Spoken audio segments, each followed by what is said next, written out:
Today I am really excited to be reviewing the Shattering Peace, the latest installment in John Scalzi's Old Man's War universe.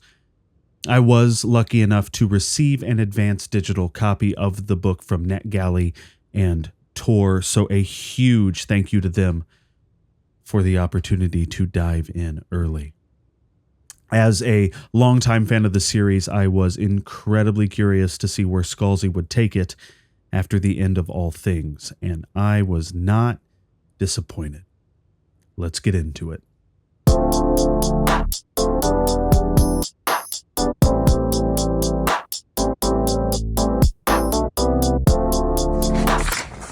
After the politically charged culmination of the end of all things, the Shattering Peace arrives a decade later as a welcome evolution in the Old Man's War saga, as well as, surprisingly, a spiritual successor to Zoe's Tale. The book itself is set roughly a decade after the events of The Last Colony and Zoe's Tale, and it once again finds itself examining the intricacies of diplomacy and identity and interspecies politics. But this time it does so through the eyes of Gretchen Trujillo, a character who once lived in the shadow of galactic legends, but now finds herself a legend in her own right.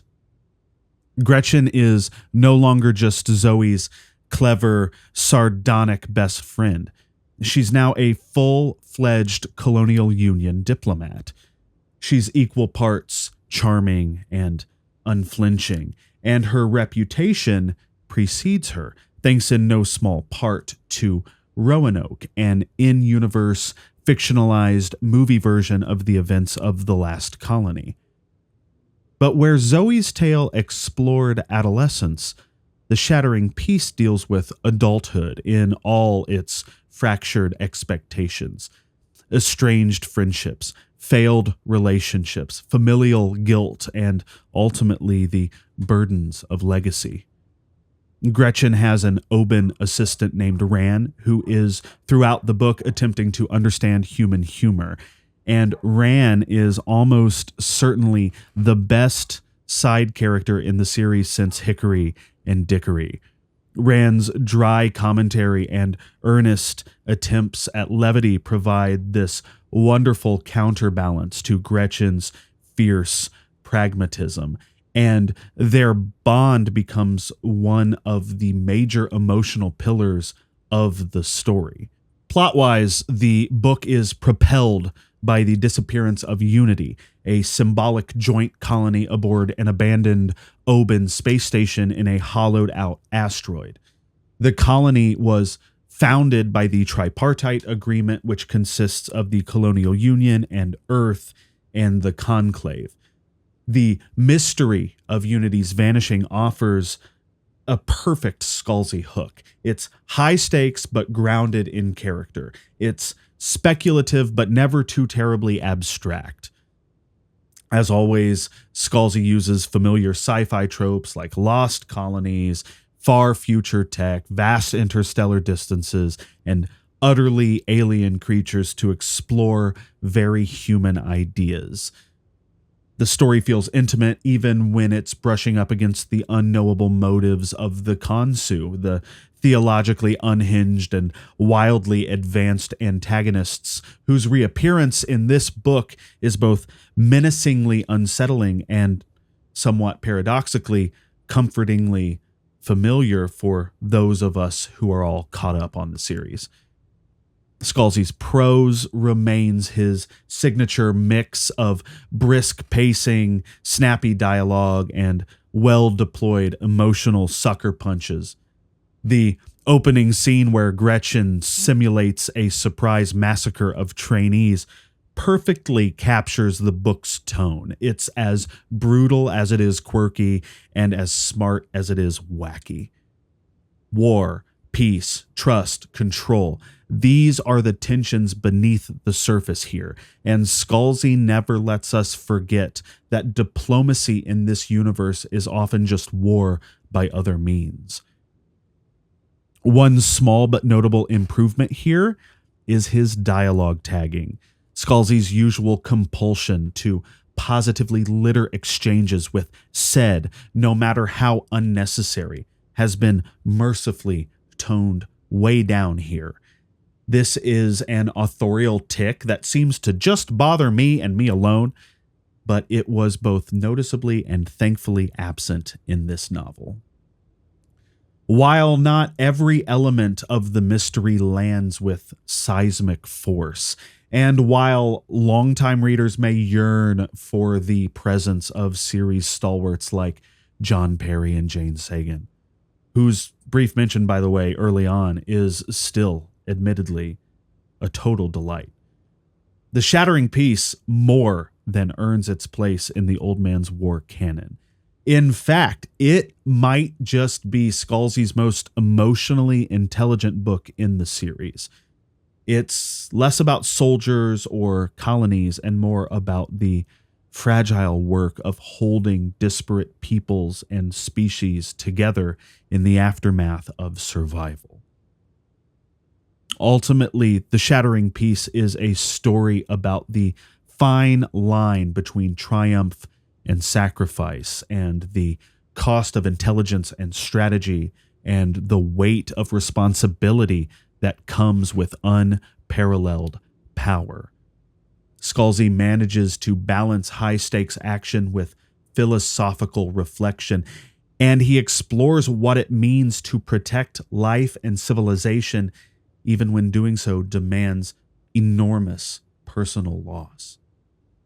The novel closes on a note that is at once bittersweet and somewhat hopeful. Victories are achieved, sure, but they are never free, and the universe remains a place of infinite possibility and danger and moral complexity. Gretchen's tale, as I've come to call it, is one of heroism, and how it so often comes with quiet, enduring duties rather than glory. So that's my take on The Shattering Peace.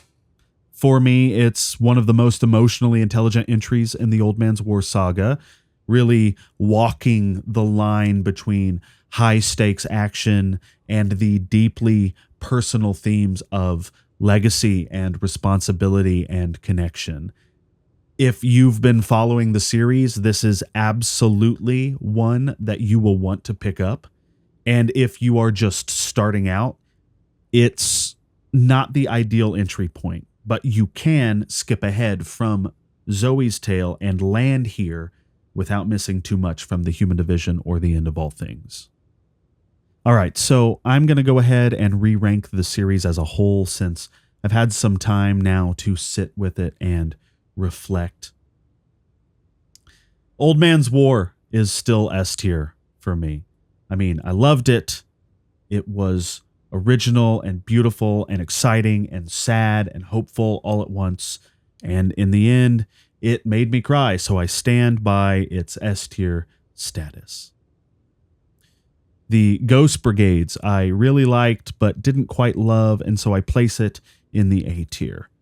The book is a bit heavy on the technobabble, but the Frankensteinian themes and surprise references to Proust and the nature of memory really resonated with me. And I still think Jared Dirac deserved and deserves better in universe than to be remembered by nobody. The Last Colony is also A tier for me, just behind the Ghost Brigades. Great to have John Perry back, and the family dynamic at play here was fun, but there were just a few plot conveniences and loose threads that keep this book from being ranked higher. This is also notably where the series starts to stray away from the boots on the ground military sci-fi and veer into space opera, which isn't a problem for me personally, but I know that some people weren't crazy about this shift in focus. Then we have Zoe's Tale, which for me was definitely S tier, right behind the original. Zoe's journey is emotional and touching, and the end made me absolutely ugly weep. I've seen people say that this one has a YA vibe, but I think that other than the age of the protagonist, it deals with some weightier themes than a lot of the YA fiction I've come across.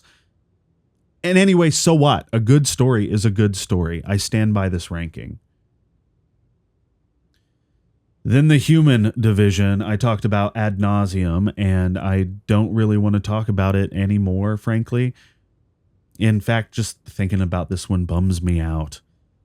It's a collection of loosely and then gradually more and more connected short stories, and some of them work and some of them just don't.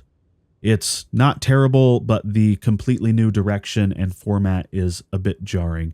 Maybe it would have been better to read them as they were coming out and not as a fix-up. I put it in the C tier all day. Sorry. The End of All Things is, again, a collection of longer short stories. I guess they're novellas. These were a bit more thematically cohesive than The Human Division, and as such, I enjoyed them a bit more. But once I finished this one, I was just ready to put the series down. It had sort of overstayed its welcome by this point. I'll put it in the B tier while noting that I'm being generous here. And now we have the Shattering Peace. And I'm feeling very much like I want to put it at the top of the A tier, just in front of the Ghost Brigades. Diving into it, I'd forgotten how much I loved this universe, and it made me realize that I missed it. Gretchen's connection to Zoe, whose connection to John and Jane, it all feels like we're still in the family somehow. Unlike The Human Division and The End of All Things, which follow Harry Wilson, who I like, but it's just not the same, you know? So, yeah, I think this is a solid A-tier book, and I feel good about it. If you've read The Shattering Peace, or you plan to, let me know your thoughts down in the comments. Otherwise, I'll catch you in the next one. Thank you for watching.